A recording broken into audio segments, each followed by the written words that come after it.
We have seen what are functional dependencies, or what are the different operations we can perform on functional dependencies.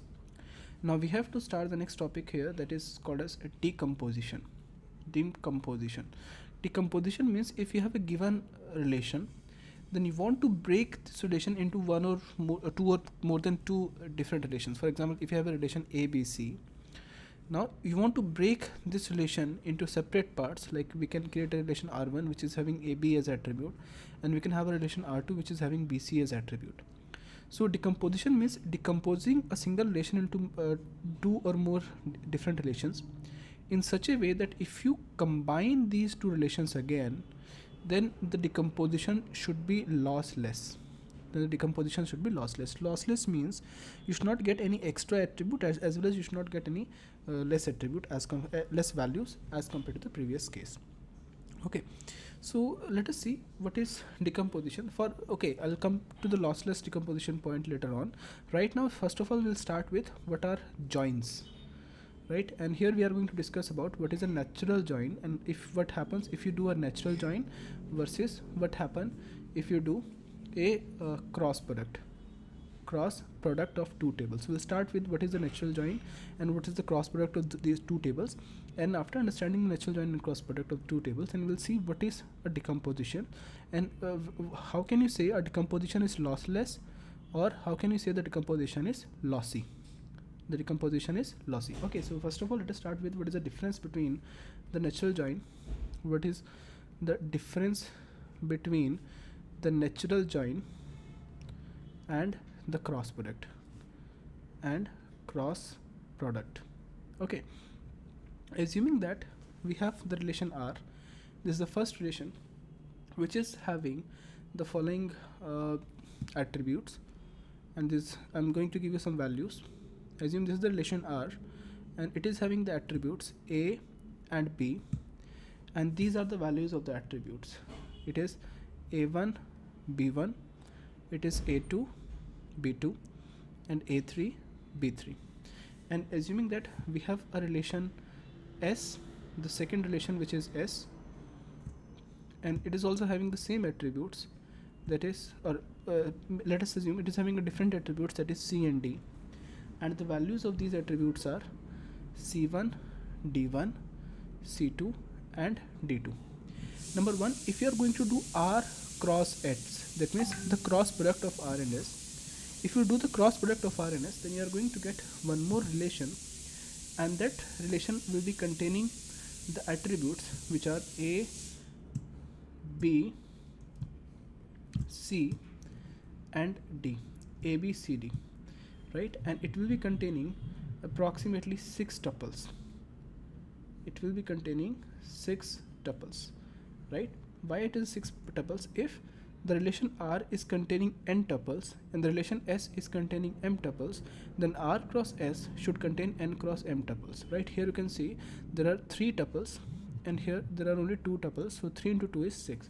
And what are those values which we are going to get? That is A1 B1 C1 D1, A1 B1 C2 D2, A2 B2 C1 D1, A2 B2 C2 D2, A3 B3 C1 D1, A3 B3 C2 and D2. That means you have to combine every tuple with all of them. That is R cross S. Now if you take R natural join with this, then what are the tuples you can get in this case? Again, see, if this relation is not having any attribute is in common, then natural join will act as a cross product. Okay, this is A, B, C and D. Now you can see if these relations, or you can say the attributes of the relation R, if I say attributes of the relation R intersection attributes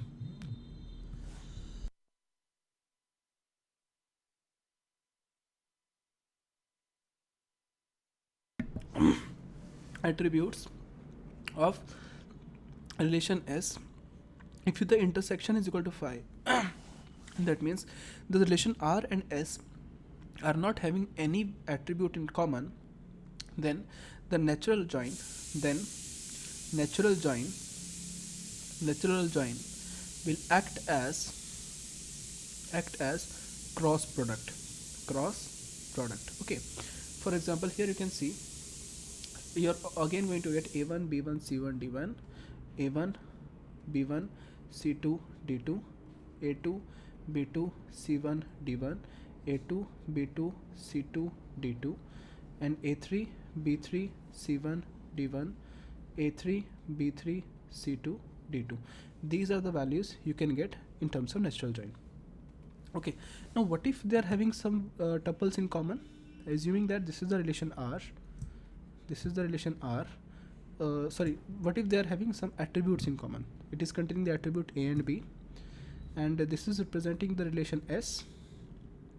It is containing the attributes which are B and C.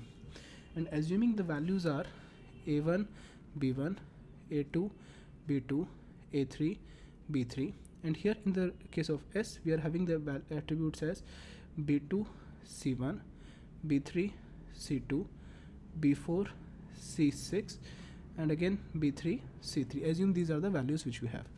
Okay, now if I take R cross S in this case, see, this only difference is here they are having no attributes as common, but here in this case they are having one attribute as common, that is B. Now if you do a cross product of these relation, then you are going to get 4 attributes, that is like this. You are going to get A, B, B, C. Oh, the cross product will become very large here. Okay, so because if this is containing a total of m attributes, or you can say n attributes, sorry, this is containing a total of n tuples, and this is containing a total of m tuples, then R cross S should get n cross m tuples. Okay, for example, here there are 3 tuples and here there are 4 tuples, so we should get 12 tuples. So this table will be getting 12 tuples, and all the tuples will be like this: A1, B1, B2, C1, A1, B1, B3, C2, A1, B1, B4, C6, A1, B1, B3, C3, and so on. That means every tuple will be combined with the other tuples, okay, with R crosses. But if you take R natural join with this, here it creates a difference. Here it creates a difference as compared to the previous case. Now if we take the natural join, now in case of natural join, you can clearly see there's one tuple, one attribute in common. So we will not take this attribute twice. So we are going to get 3 attributes here, that is A, B, and C. Now we'll combine only those tuples. We'll combine only those tuples which are having the values of B as common. For example, here you can see B1 is here, but B1 is not in S, so we are not going to take the entire tuple, right? Here you can see B2 is here as well as B2 is here. So B2 is there, therefore this tuple, these tuples will be combined. So we should get A2, B2, and C1. Okay, next you can see what is the next value which is common. Here B3 is here and B3 is here, as well as B3 is here and B3 is here. So we are going to combine these 2 rows. So we are going to get A3, B3, C2, and A3, B3, C3. That means you are only going to get 3 tuples here.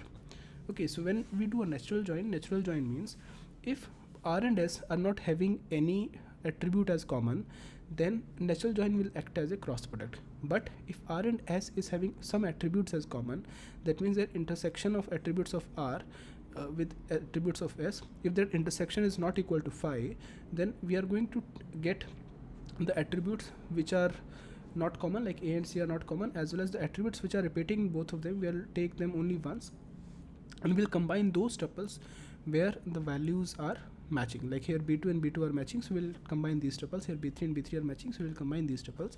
So that is why we are getting 3 tuples here. Okay, so this is the difference between the natural join and cross product. Now when we are doing decomposition means if there's a relation R, then we can break this relation into multiple relations. Now after breaking this relation into multiple relations, if we combine these relations, that combination can be using cross product, or that combination can be using natural join. If you are going to combine this relation, then you should not miss out any value which is present here, right? For example, if there's a tuple which is present here, that tuple should come here, as well as you should not get any extra values. like if some values are not existing here, that you should not get those extra values here, then that kind of decomposition is called as lossless.